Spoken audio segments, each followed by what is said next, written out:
يا أيها الذين آمنوا اتقوا الله حق تقاته ولا تموتن إلا وأنتم مسلمون اللهم لا سهل إلا ما جعلته سهلا وأنت تجعل الحزن إذا شئت سهلا. صدق الله العظيم وفادani ibu jamaah salat maghrib. Mudah-mudahan ibadah kita pada malam hari ini diterima Allah Subhanahu wa taala. Serta dosa dan kesalahan kita semoga mendapat ampunan dari Allah Subhanahu wa taala. Amin. Saya ingin berwasiat buat diri saya, marilah selalu kita tingkatkan iman dan takwa kita kepada Allah Subhanahu wa taala. Karena hanya iman dan takwa lah yang bisa menyelamatkan manusia di dunia dan di akhirat. Semoga hal ini melekat sampai akhir hayat kita. Amin. Ya rabbal alamin. Hadirin rahmatullah. Suasana yang sedikit menakutkan, cemas dan mengkhawatirkan di berbagai penjuru dunia, termasuk kita. Tadi juga sore SMS ngaji nggak di komplek, karena di beberapa tempat pengajian di situ, pengajian diistirahatkan, termasuk Allah alam mudah-mudahan sholat Jumat tidak diistirahatkan karena persoalannya takut terhadap corona.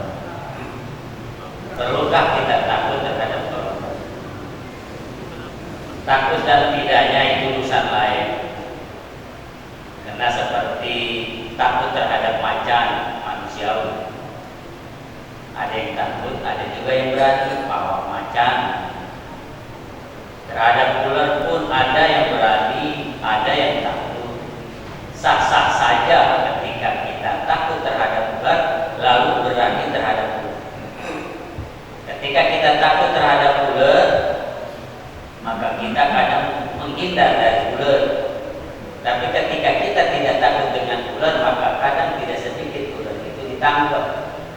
Bahkan dia yang membawakan ular, dia yang memainkan ular, dia pula yang menginteraksikan ular, melainkan dia yang dipatok ular, kemudian dia mati kena ular. Saking beraninya terhadap apa? Ular.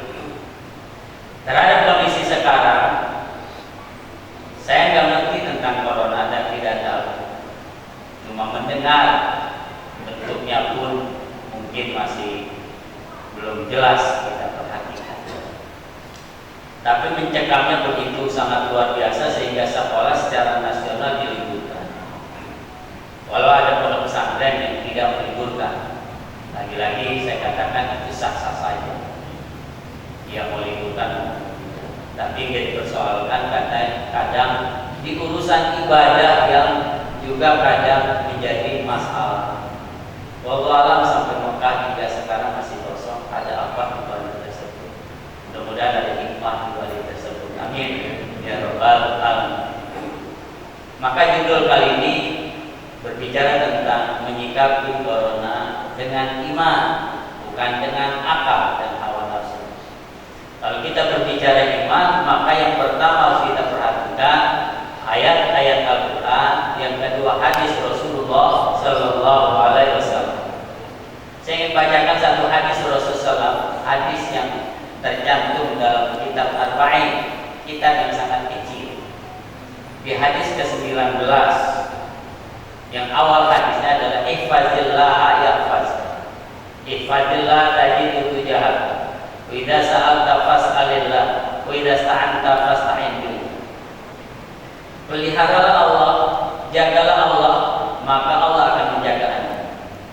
Peliharalah Allah, maka Anda akan menemui Allah di depan Anda. Idza sa'alta fas'alillah, jika Anda meminta, hanya memintalah kepada Allah Subhanahu wa taala. Ketika idza sta'anta fasta'in billah, ketika Anda memohon perlindungan, hanya mintalah perlindungan kepada Allah Subhanahu wa taala. Wa 'alam annal ummah, hadis di bawahnya adalah ketahui sesungguhnya umat, law ijtama'at, jika seluruh manusia kumpul, kemudian ayat fauka bisyai'in, lam yanfa'uka bisyai'in illa qad kataballahu laka. Jika seluruh manusia ingin memberikan manfaat kepada seseorang dengan sesuatu yang bisa memberi manfaat buat dirinya, itu semua tidak akan bisa tercapai untuk bisa memberikan manfaat tanpa izin dan kehendak dari Allah Subhanahu wa taala. Begitu pula sebaliknya, lawi tama'at, jika manusia kumpul semuanya ayat turuka, ingin mencelakakannya, ingin menghancurkannya tanpa catatan terlebih dahulu dari Allah Subhanahu wa taala, maka tidak akan bisa. Itu hadis Rasulullah sallallahu alaihi wasallam. Sehingga kita menyikapi hal ini, yang pertama adalah iman. Ketika kita berbicara iman adalah kaitan kita kepada Allah Subhanahu wa taala. Umat Islam itu 5 kali dalam sehari selalu mengikrarkan kalimat inna salati wa nusuki wa mahyaya wa mamati lillahi rabbil alamin. Sesungguhnya salatku, ibadahku, hidup dan matiku kuserahkan kepada Allah Subhanahu wa taala. Bahkan at-tahiyatul mubarakatus shalawatut thayyibatu lillah. Semua itu adalah milik Allah Subhanahu wa taala, termasuk salah satunya adalah corona. Karena corona itu adalah makhluk. Kalau makhluk pasti Allah yang menciptakan. Mana ayatnya? Begitu banyak kalau kita berbicara ayat. Lillahi ma fis samawati wa ma fil ardh. Allah pemilik langit dan bumi, termasuk salah satunya corona. Cuma yang jadi persoalan, kenapa selalu corona dan selalu yang sangat menyeramkan kelihatannya adalah corona, sementara malaikat Israel diabaikan. Syekh Abdul Rahman Sudais mengatakan, kenapa kita takut dengan corona? Manusia di dunia paling kena corona cuma 1%, sementara manusia berhadapan dengan malaikat Israel itu 100%. Coba bayangkan hadirin, kita lupa kepada Allah Subhanahu wa taala, sementara yang ditakuti adalah kematian. Ya. Dianjurkan untuk cuci tangan. 15 abad yang silam Islam telah menganjurkan cuci tangan, bukan sekedar cuci tangan, tangan, muka, kaki, kepala, telinga, mulut, hidung, kuping harus dibasuh, bukan sekedar tangan. Ya. Jangan mentang-mentang yang berbicaranya simpulan-simpulan. Tangan, cuci tangan sampai 20 menit sekali cuci tangan. Emang kita punya air tadi? Bayangkan Islam 5 kali itu dengan apa? Berwudu. Udah lengkap dengan doa diawali dengan Bismillahirrahmanirrahim. Bukan sekedar telapak tangan. Islam telah mengajarkan seperti itu. Ketika kita berbicara keimanan, yakin dengan Allah Subhanahu wa taala. Lihat ayat Al-Qur'an. Aina ma takunu yudrikumul maut walau kuntum fi burujin musyayyadah. Kalau kita berbicara kematian, dimanapun kalian berada, kematian itu tetap akan menyusul Anda. Walau kuntum fi burujin musyayyadah. Andai kita ngumpul di tembok yang tinggi sekalipun dan kokoh, Israel akan nembus ke tembok tersebut. Dan ini Al-Quran. Sehingga ketika kita berbicara hal ini, kita bukan meremehkan, tidak boleh. Tapi kalau sampai sholat itu di stop, jangan sholat berjamaah karena ada virus. Khawatir bukan juga instruksi. Dan Menteri udah ngumumin karpet gulung. Yang gak jadi masalah ganti baru, malah alhamdulillah. Mantap kan, berkah. Tiba gulung karpet asal yang manusianya digulung. Khawatirnya manusianya yang digulung, jangan mesti karpet digulung, awal karpet dulu digulung. Subhanallah, merinding hadirin. Jamaah ditiadakan. Satu masjid sudah ada tidak berjamaah hadirin. Ya. Dan ini kita umat Islam menyikapi hal seperti ini. Lalu bagaimana? Adakah kisahnya zaman Nabi?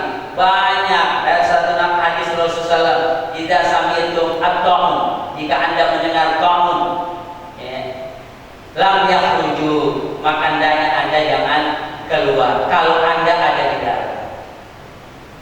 Kalau Anda ada di luar, maka Anda jangan masuk.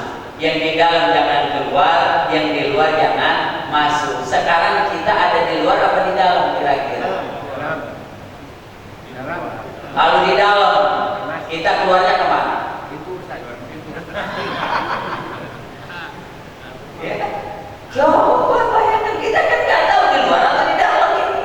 Kalau memang ada di dalam, ada dua sikap yang harus kita lakukan. Kita bisa kabur, kita bisa tawakal kepada Allah Subhanahu Wa Taala.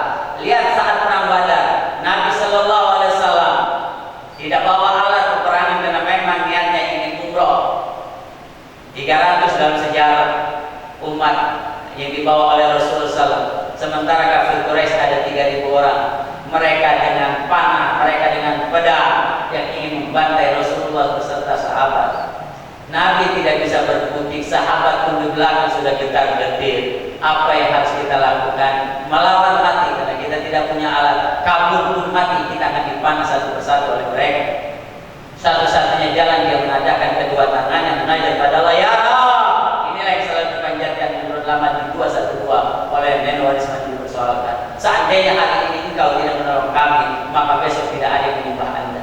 Selesai ketawakalnya yang sangat tinggi, kemudian Junud dan lam tarauha, bala tentara yang Allah kirim, yang akhirnya mereka yang pakai alat canggih pun hancur. Logika Muhammad ketika itu, Nabi mengatakan kita tidak akan bisa mengalahkan mereka karena mereka memang sangat canggih. Itu yang pertama. Tarawih itu Rasulullah. Saya ceritakan tentang kisah Nurul Fikri ketika kejadian berapa tahun yang lalu di Banten. Tahun berapa Pak? 2018, 19, 18. Ketika itu malam minggu jam 9 kejadian tsunami-nya. Sama-sama di pinggir pantai. Ada musik yang sedang bergendang teduh ketika itu. Ya. Sama-sama di pinggir pantai. Kelompok Nurul Fikri, pondok pesantren Tahfizul Quran yang ada di daerah Serang. Kemudian sedang mengadakan acara di satu villa. Mungkin Tahfizul Quran mereka lakukan buat murid-murid. Dalam ceritanya, Ba'da Isya nggak salah, anak santrinya ada yang ingin ke WC.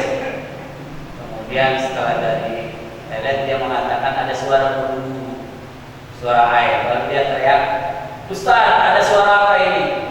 Ustaznya juga mungkin mendengar. Kemudian apa yang dilakukan oleh Ustaz? Bukan lari, masuk semuanya, masuk semuanya. Apa yang dilakukan? Takarrub ila Allah, mendekatkan diri kepada Allah Subhanahu Wa Taala. Andai lari Ustaz itu kira-kira bisa? Bisa. Tapi anak santrinya, andainya umpamanya Ustaz menyelamatkan diri, kemungkinan bisa. Tapi santrinya belum tentu bisa. Mungkin spontan, oke lah kita kumpul, udah di sini apapun yang terjadi.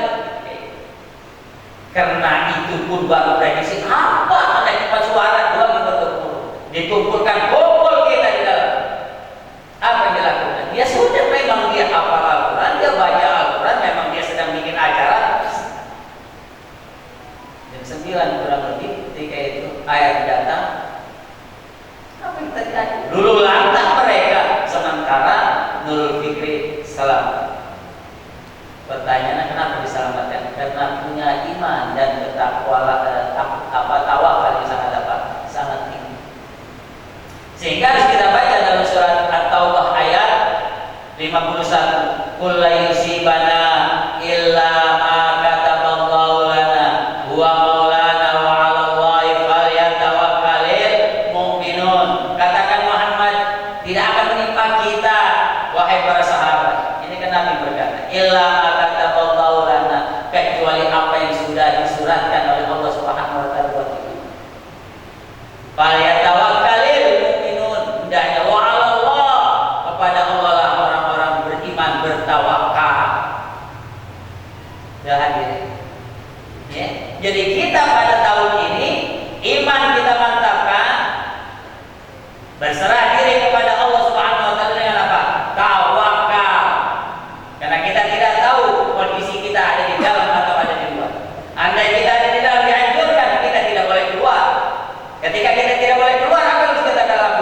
Dekatkan diri kepada Allah Subhanahu wa taala karena corona itu adalah makhluk. Kalau itu makhluk memang adalah kekuasaan Allah. Dalam Al-Qur'an ma'asaba min musibatin illa biidznillah. Tidak ada musibah yang menimpa di alam dunia ini melainkan izin Allah Subhanahu wa taala. Kalau memang itu izin Allah dan gerakan Allah, kenapa kita mesti takut sementara kita beriman kepada Allah Subhanahu wa taala? Enggak perlu kita beli masker, so apa memborong umpama masker apa double, takut sakit takutnya. Kemana-mana pakai sarung tangan, jabatan tangan. Begini sekarang, bisa orang mulai hadirin. Begini, orang begini. Bayangkan masalah ini apa ini simbolnya? Gitu aja orang itu begini, sama gurutnya begini. Ya Allah, orang ketimuran, jabatan tangan gini sekarang. Ini 14 hari hadirin ngedidik anak. Ya, kita nggak tahu ke depannya menjadi apa wallahu. Ya cuma berbicara ayat dan hadis yang harus kita perhatikan iman kita. Jangan sampai kita terkecoh dengan keadaan seperti ini sehingga ibadah lupa. Dan udah ibadah di rumah. Kan itu katanya kalau Jumatan hujan boleh katanya itu kan uzur Ustaz. Itu juga hadis betul soalnya hadisnya. Tapi itu untuk perorangan. Bukan berarti mesti nggak ngadain Jumatan kena hujan. Itu perorangan kalau lagi di rumah pas hujan gede lalu Jumatan kita nggak punya payung, kagak punya mobil baru. Apalagi sekarang ada kantong kresek, jadi kantong kresek pakai. Udah nggak bisa kan kalau untuk kondisi sekarang itu zaman Rasul. Ada mobil pakai mobil, takut kehujanan jangan beli mobil. Ya kan? Kalau ada mobil pakai ke masjid, orang-orang gereja aja pakai apa? Ke gereja bawa masjid hadirin. Kita dekat jalan kaki aja ke odolnya bukan main, masya Allah. Ngapain motor merah mau hijau gitu loh. Yang penting sampai kemana? Ke masjid. Jangan kena hujan. Akhirnya takut apa? Takut pergi ke masjid. Memang Nabi mengatakan ketika ada musibah, ada virus, hendaknya yang di dalam jangan keluar, yang di luar jangan ke dalam. Lah kita ditakut-takutin suruh di rumah, sementara yang kerja tetap kerja keluar, yang ke pasar tetap ke pasar, anak-anak libur sekolah suruh tinggal di luar apa di rumah. Kira-kira bisa nggak anak belajar online pakai HP? Kira-kira bisa nggak anak SMP, anak SMA belajar pakai HP? Bukan pertanyaan bisa enggaknya, apa benar dia belajar pakai HP? Itu masalahnya. Nah ya makanya masa iya dia belajar nggak mungkin. Gurunya juga berpakai HP main game juga. Makanya untuk kondisi sekarang ini tidak bisa kita jadikan alat untuk belajar hadirin. Kecuali orang yang membutuhkan beneran baru, insya Allah bisa. Tapi kalau untuk oke lah 14 hari belajar, masya Allah. Ya, ini penyakit buat kita untuk 14 hari ke depan. Tapi yang jelas iman dan tawakal itu adalah satu yang sangat penting. Yang ketiga sabar. Jadi harus sabar. Karena takut saja mesin di sini ya Jumat besok stop. Jangan Jumatan karena kerumunan. Kalau di RT ada RW, ada Jumatan. Nah, itu harus sabar menghadapi kondisi sekarang. Karena ajaban li amril mukmin. Heran aneh kata Nabi, orang-orang mukmin tidak sabatu sabaru syakar, tidak sabatu darbahu sabar. Ketika ditimpa kenikmatan, ia bersyukur kepada Allah Subhanahu wa taala. Ketika ditimpa bencana, dia sabar. Lalu apa benar harus kita stop juga Bang Dede? Ya naik dolar bicara, biarkan di tempat lain, di stop atap wajangan. Kan gitu. Kan RW-nya juga ngaji, RT-nya juga ngaji. Udahlah, yang lain takut ustaznya jadi khotib, ya RW-nya jadi khotib itu begitu. Sehingga begitu mantap jadinya. Kalau perlu camatnya suruh di sini nggak jadi masalah. Yang penting syarat dan rukunnya dijalankan. Selesai. Karena penting kesabaran itu kata Allah, wasta'inu bisabri wassalah. Wa innaha lakabiratun illa alal khashiyin. Mintalah pertolongan pada Allah dengan sabar dan sabar. Ada satu cerita pernah saya ceritakan. Kadang-kadang jangankan kita, ada ulama besar namanya Ibrahim bin Adham. Ketika dia ngisi pengajian, dia lihat wajah muridnya galau, gelisah kelihatan. Dan wajah-wajah kali ini wajah orang-orang soleh, tapi ada yang tidak galau. Dan dilihat dari wajah orang miskin atau orang kaya, kelihatan banyak utang atau tidak, ketahuan. Berani berpoligami atau tidak, tidak ketahuan. Ibrahim bin Adham ketika dia ceramah, dia mengisi pengajian, dia perhatikan muridnya ada yang gelisah. Fulan, kenapa Anda gelisah? Dia balik bertanya, nggak tahu saya. Kenapa saya tahu? Baik kalau begitu. Ada 3 pertanyaan yang bertanya, jawab dengan jelas. Apa ya saya? Pertanyaan yang pertama, adakah rezeki yang sudah Allah catat kemudian Allah kurangi untuk diberi kepada hamba yang sudah catat? Kata muridnya, nggak mungkin saya baik. Yang kedua, adakah umur manusia yang memang sudah ditetapkan oleh Allah kemudian dipending, ditunda? Kata muridnya, nggak mungkin saya. Loh, kok nggak mungkin? Ya nggak mungkin, memang udah ajalnya tiba akan dijawab awalnya. Baik, yang ketiga, adakah kejadian di alam dunia ini yang baik maupun yang buruk, yang besar maupun yang kecil, yang kelihatan atau yang tidak, tanpa deteksi dari Allah? Kata muridnya, tidak ada. Semua pertanyaanku dari pertama, kedua, ketiga, Anda menjawabnya tidak. Kenapa Anda galau? Kalau rezeki memang sudah ditetapkan oleh Allah, kalau umur memang sudah ditetapkan oleh Allah, kullu nafsin dha'iqatul maut, idza jaa ajalun la yastakhiruna sa'atan wa la yastaqdimun.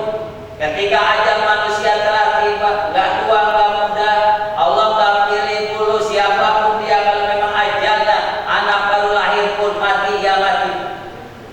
Kata yang tua, mendingan yang tua lah meninggal duluan. Tidak, karena memang ajalnya buat yang muda. Yang tua dibiarkan. Padahal yang tua udah ngeribetin umpamanya, ya. Karena sono udah salah, sini udah salah, gitu kan, ya. Ribut dulu sama cucunya, kata cucunya udah menikmati dulu lah, gitu kan. Ternyata malah cucunya yang apa? Dicabut terlebih dahulu. Karena itu umur. Sehingga dalam hadis itu omsina al-fasana, sebelum manusia dunia, langit dan bumi diciptakan, ternyata takdir manusia Allah ciptakan sebelum 50.000 tahun dunia dan seisinya Allah ciptakan. Bayangkan hadirin, rezekinya, kemudian apa? Jodohnya, ajalnya, sampai nasibnya. Orang kaya apa orang miskin, perbuatannya baik atau buruk, umurnya berapa tahun, 70, 80, 60 atau 50. Itu cuma Allah yang tahu. Nah, kalau semuanya itu Allah, kenapa harus galau? Kenapa harus takut? Kan ini virus Ustaz, kelihatan. Ya kalau kelihatannya kita kabur, itu manusiawi. Tadi di awal saya katakan, kalau kita takut ular, silakan Anda takut lari menghindar. Kalau Anda berani pegang kain, ya pukul tuh kain apa ularnya, biar dia mati. Begitu. Selesai. Tapi nggak perlu aktivitas ibadah, aktivitas mendekatkan diri kepada Allah, kemudian diganggu juga sampai di stop. Nah ini jadi masalah. Berarti di mana ketawakalan Anda kepada Allah Subhanahu wa Ta'ala? Maka sabar ya, selama berapa hari? Dulu harus sabar ya, selama 14 hari sampai 30 Maret. Maka ada pesantren yang meliburkan anaknya kemudian pulang, ada yang tidak. Ya, ketika tidak, ya dia benar-benar menjaga kebersihan salah satunya. Dan kebersihan dalam Islam memang udah an-nazafatu minal iman. Kebersihan sebagian daripada iman yang memang udah biasa, cuci tangan udah biasa, ambil wudu 5 kali, itu pun yang wajib, belum yang sunnahnya, belum mandi dan sebagainya. Itu sudah biasa bagi kita umat Islam. Sehingga Ustaz Firanda ya, yang suka ceramah di masjid Nabawi, kalau musim haji saya lihat di musim haji 2017 dari maghrib sampai isya, masya Allah, dengan lantangnya dia bicara dengan jamaah yang begitu banyak. Dia mengomentar, ya sikaplah dengan bijak dan baik, niatkan dari sekarang. Kalau memang kita sudah keadaan seperti itu, niat bahwa berharap kalau kita mati dalam kondisi syahid. Karena kata Nabi, kalau orang mati terkena wabak, matinya mati syahid. Tapi kalau kabur dari wabak, menandakan dia tidak akan mati syahid. Kata Ustaz Firanda seperti itu. Contoh ini, bahwa wabah itu virus akan menimpa manusia. Kalau matinya mati syahid. Berarti sama dengan jihad fi sabilillah. Yang namanya jihad fi sabilillah harus dihadapi, hidup atau mati. Ketika dia mati syahid, ketika dia hidup, dia akan tetap mendapat derajat syahid. Begitu pula kondisi sekarang. Kalau kita kocar-kacir ketakutan ini dan itu, menandakan bahwa kita hanya takutnya kepada corona, tidak takut kepada Allah Subhanahu. Kita menghindar nggak kena corona. Tuh, alhamdulillah saya nggak kena. Kemudian tetangga saya nggak mau kabur sih, makanya kena dan dia mati. Berarti dia menganggapkan bahwa matinya si fulan kena corona, bukan ajal dari Allah Subhanahu wa Ta'ala. Itu kelirunya. Coba kayak saya nih kena keluar, selamat. Akhirnya dia berpikir segala sesuatu yang mentakdirkan adalah corona, padahal takdir itu dari Allah Subhanahu wa Ta'ala. Itu Ustaz Firanda mengatakan sampai seperti itu. Jadi kalau kita keluar kemudian satu saat kita mati setelah wabah corona hilang, kita nggak dapat derajat syahid. Kalau kita berada di dalam, andai kata kita berada di dalam wabah, lalu kita tidak mati karena memang kita menjaga kesehatan dan sebagainya, kita nggak mati lalu wabah itu selesai dan hilang, kita udah dapat derajat syahid. Kapan kita mati, kita punya pahala syahid karena kita bertahan dengan keimanan dan dengan ketawakalan, dengan kesabaran di tempat seperti ini. Ustaz Firanda. Tapi kalau pemerintah gimana menyikapi itu? Ya ikutilah aturan selagi tidak berlebih-lebihan. Jaga kebersihan di kita. Ya belikanlah itu kan nanti kita di situ. WC ada kita. Perlu pakai ember sih. Kalau 20 menit kudu cuci tangan ya bawa-bawakan di sini kan masing-masing bawa.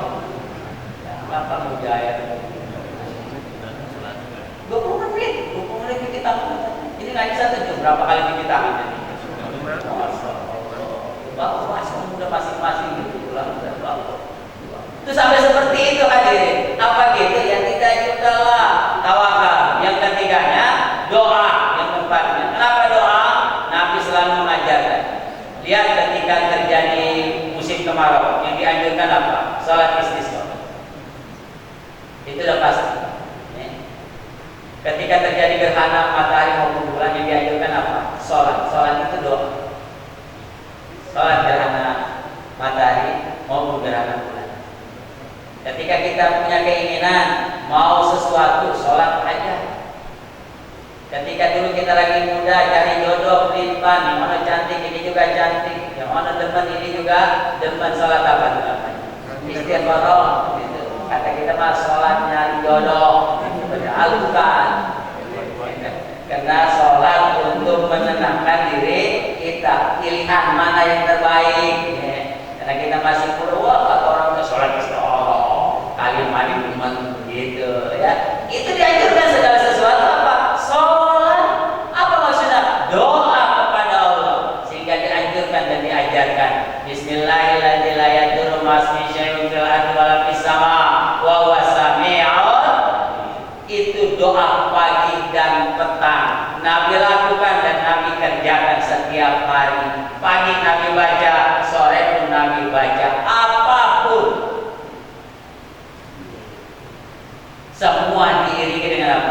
dengan doa. Sehingga keluar rumah kita tawakal, bismillahirrahmanirrahim, tawakkaltu 'ala Allah, la haula wala quwata illa billah. Baca doa, naik kendaraan, selesai.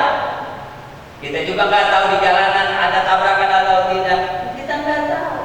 Itu urusan Allah Subhanahu wa Ta'ala. Tapi awalnya kita sudah meminta kepada Allah dan berdoa kepada Allah Subhanahu wa Ta'ala. Ya, begitu banyak hadirin yang diajarkan oleh Rasulullah SAW yang intinya adalah dianjurkan untuk selalu ibadah. Adakah lain uzur? Lihat, kalau dibilang sholat ketika uzur lalu boleh dipakai alasan. Abdullah bin Ummi Maktum ketika usul kepada Rasul, ya Rasul, aku buta, cucuku sakit. Abdullah bin Ummi Maktum. Kemudian adakah uzur buatku karena aku tidak dituntun ke masjid? Kata Rasul, silakan salat di rumah. Ketika Abdullah bin Ummi Maktum jalan lalu depan pintu terdengar suara azan di masjid, Abdullah, Anda dengar suara? Dengar. Anda wajib ke masjid. Itu tunanetra yang resikonya lebih besar ketika dia jalan sendirian, tapi tidak diusulkan untuk Anda sholat di rumah. Tidak, tetap sholat di mana? Di masjid berjamaah.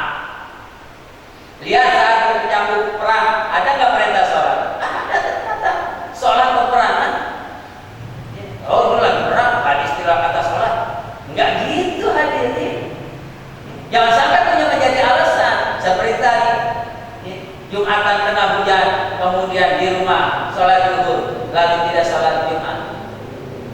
Yang jadi alasan seperti itu satu sisi. Satu hadis sebagaimana sering saya sampaikan bahwa perempuan katanya ibadah sholatnya lebih utama di rumah. Itu satu hadis. Hadis lain kan ada lagi bahwa hadis yang dikatakan ada yang harus diteliti, itu arahnya kemana, kemudian tujuannya juga kemana, sama dengan itu. Itu perorangan yang memang kagak punya payung. Nah, kalau orang komplek, umpama, akhirnya ini menjadikan alasan besar. Ini kan ada uzur, udahlah sholat. Dan masih ada lagi Jumat depan, kita tunaikan.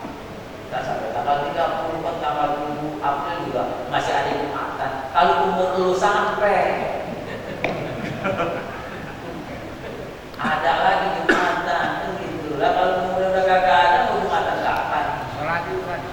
Disolatin begitu, bocor harusnya di belakang imam, ada di depan imam, dan songong namanya. Siapa yang ngajarin? Siapa yang pegang? Ya, terpaksa tuh akhirnya bodoh melangkahi imam. Harusnya di belakang imam, ada di depan imam. Lah kan repot kalau udah seperti itu. Maka oleh karena itu kita hadir rahimakumullah, tawakal yang tinggi, sabar dan banyak berdoa kepada Allah Subhanahu wa Ta'ala dalam kondisi seperti ini. Kita tidak boleh meremehkan. Jagalah kebersihan sebagaimana yang diajarkan oleh Rasulullah Sallallahu Alaihi Wasallam. Yang lain itu cuma nyontoh doang, dan itu juga enggak seperti apa yang diajarkan oleh Rasulullah Sallallahu Alaihi Wasallam. Justru ajaran Rasul itu lebih dahsyat daripada ajaran manusia. Cuma siapa yang memang mengajarkan yang manusia, karena memang hebat dianya, ya akhirnya diikuti. Sementara Rasulnya sudah tidak ada, dianggap ini ajaran biasa-biasa saja. Padahal Nabi sudah mengajarkan tentang yang namanya kebersihan sampai lahir dan batin, luar dan dalam. Insya Allah orang beriman pada Allah terhindar dari para bahaya, dicegah dari segala virus yang menimpa dunia ini. Semoga kita diselamatkan oleh Allah Subhanahu wa Ta'ala. Amin. Andai kata kena, semoga dalam keadaan husnul khotimah. Ada yang ditanyakan? Saya mau nanya Ustaz, Ustaz mungkin dulu deh. Ustaz, ini ada pengumuman-pengumuman yang macam-macam Ustaz. Dari mulai nggak boleh salaman, nggak boleh ngapa-ngapain juga Ustaz. Kan kalau di rumah mubazir Ustaz, istri nggak dinikmati. Ustaz, ini Ustaz, saya nggak bayangin lagi nih Ustaz. Kalau ada nih Ustaz, katakanlah saya meninggal Ustaz, nggak mungkin besok kan Ustaz. Kalau sekarang kan repot Ustaz, lagi nanya Ustaz. Kalau misalnya saya meninggal Ustaz, Ya sholat. Karena corona, katakan indikasinya memang antaranya corona. Terus nggak ada yang mau mandiin Ustaz. Kan saya harus mandi sendiri Ustaz. Serem juga. Nah ini berarti kan ada konspirasi untuk membatalkan syariat Islam Ustaz. Dan mungkin Ustaz dapat informasi dari mana Ustaz? Saya juga belum dapat informasi apakah dari mana konspirasinya ini, sehingga ini menurut saya ini ada orang-orang yang bermain di belakang ini. Mungkin Ustaz kalau mau tidak informasi. Baik, ya itu lagi-lagi ini bicara dunia, bukan bicara lokal. Sehingga kalau kita bicara dunia ya kita juga nyikapinya secara dunia, gitu ya. Kalau nanti ada yang meninggal kemudian tidak ada yang mandiin, kita semua yang akan mandiin. Gitu. Berarti kalau tidak ada yang mandiin, ya udahlah jangan dikubur. Kalau jangan dikubur ya jadi sholat jangan berarti dia nggak mati. Gitu. Ya. Jadi urusannya baru kan, belum mati, belum mati udah nggak usah mandiin. Jadi mandi sendiri aja udah. Kemudian mandi sendiri berarti kita nggak berhak untuk memandikannya. Itu urusan besok. Nggak usah kita pikir mati nggak ada yang mandi. Urusan besok. Ya, kita jangan menghayal dan mengandai-andai kalau ada yang mandi kemudian tidak ada yang mandi. Insya Allah orang Islam akan siap untuk melakukan perjuangan apalagi memandikan, karena itu bagian daripada syariat yang diajarkan oleh Rasulullah SAW. Tapi kita tidak boleh menganak-anak kena takutnya dan salah persepsi akhirnya. Bahwa ada lagi baik. Udah cukup.